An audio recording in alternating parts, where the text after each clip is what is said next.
नाव आहे तुमचं आणि कशासाठी बसला? माझं नाव सुभाष मुरलीधर कदम. मी कसबे तडवळ्याचा रहिवासी असून खातेदार आहे. माझं 19 पासून अनुदान गणेश माळीवर तक्रार दिल्यामुळे ह्यांनी माझं अनुदान नाकारले. त्यांचं म्हणणं आहे की 7-12 सामायिक आहे, परंतु माझ्या नावापुढे फेर नंबर आहे आणि फेर नंबर मध्ये क्षेत्र आहे 3 हेक्टर 2 आर. तेवढं माझ्या मर्यादित क्षेत्र मर्यादित मला अनुदान देणं योग्य नाही आहे. तरी बऱ्याच वेळा मला त्यांनी उत्तरं दिली तलाठीने की देत नाव संमती आण म्हणून, पण संमतीचा विषयच नाही ना. माझं 3 हेक्टर 2 आर क्षेत्र माझ्या फेरमध्ये आहे.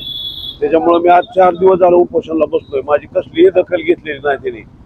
तरी मी आज सकाळी राग आत्मदहनाचा 10 तारखेला आत्मदहन करणार म्हणून असा अर्ज दिलाय. मला 2-3 माझ्याकडे अधिकारी आली होती की म्हणजे आचारसंहिता लागली होती. मी म्हणलं मी आत्महत्या करीन, पण आचारसंहिता लागली तर मी उठणार नाही, माझा निर्णय द्या. तरी मी आत्मदहनाचा इशारा दिलाय. तरी माझं म्हणणं की त्यांनी माझं तात्काळ अनुदान ही करावं नसता.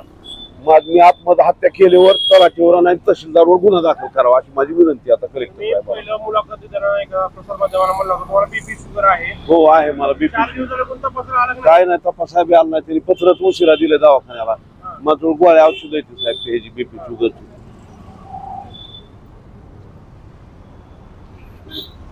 दवाखान्यातून गोळ्या आणलेल्या आहेत, ती मी गोळ्यात औषधं खातोय, पण त्याने काय माझी दखल घेतली नाही साहेब. कितवा दिवस आहे आता? आज 4था दिवस आहे. हा, पण माझा निर्णय झाल्याशिवाय मला जेलमध्ये त्यांनी टाकलं तर मी काय उठणार नाही. बीपी शुगर आहे तुम्हाला काय त्रास होतो नेमकं? काय नाही, असं चक्कर ही येते कवा कधी कधी. आता काय खायचं नसल्यामुळं काहीच नाही, नुसतं पाणी पितोय. नेमकं क्षेत्र तुमच्या ह्याच्यावरून कमी कसं झालं होतं, काय नेमकं प्रकार? नाही, माझ्या नावापुढे 3 हेक्टर 2 आर क्षेत्र आहे. माझं रेकॉर्ड आहे, त्यांना रेकॉर्ड जोडून दिलं मी. आज बी दिलंय, त्या दिवशी बी दिलंय, पूर्वी बी दिलं. 7-12चा उतार आहे. माझ्या नावापुढे फेर नंबर आहे आणि फेर नंबर मध्ये 3 हेक्टर 2 आर क्षेत्र आहे.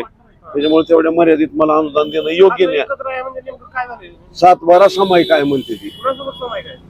म्हणजे माझे 2 आत्या, वडील मयत आहे, आत्या मयत आहे, आणि त्यांना कोण तक्रार करणार आहे? मी जिवंत आहे, त्यामुळं मी हयाती, त्यामुळे मला अनुदान देणं योग्य नाही आहे. माझा भाऊ आहेत, पण ती माझ्या विरोधात आहे ती ना. त्यांचा काय संबंध आहे? मला माझ्या आजीनं माझ्या नावावर जमीन केलेली.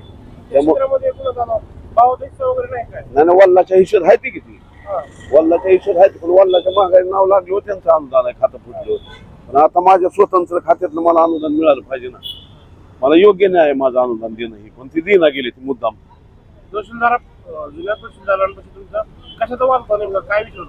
काय नाही, अनुदान बाबतीत तक्रार दिली होती ना गणेश माळीवर. त्याच्यामुळे ती राग धरून ह्यांनी मुद्दाम तशी करायला लागली. तलाठी तसं करायला लागला, जाधव तलाठी म्हणून आहे, आणि ते तहसीलदारचा पाहुणा, त्याच्यामुळे ती द्वारावर यायला लागला की माझं कोण काय करते म्हणून. काय मागणी? काय नाही मागणी, माझं अनुदान वर्ग केल्यावर संपलं. मला काय करायचं बाकीचं? माझं अनुदान देणं योग्य न्याय आहे ती. बीपी शुगर असताना उपोषण करतो, काय करावं, इलाजच नाही ना. शेतकरी नुकसान झाली, अर्ज दिलता पंचनामा कर बाबा माझा म्हणून. पंचनाम्याला बी आला नाही. नाही, मला येत नाही पंचनाम्याला. हॉस्पिटलचा कोणता तपास नाही म्हणतं काय नाही आलेलं कुणी अजून. आता आज पत्र दिले म्हणून सांगितलं डोकीच्या साहेबानं. आता कवा येते ती काय माहिती. कोरट पल्लीवर फक्त पाणी पितोय, बाकी काय नाही.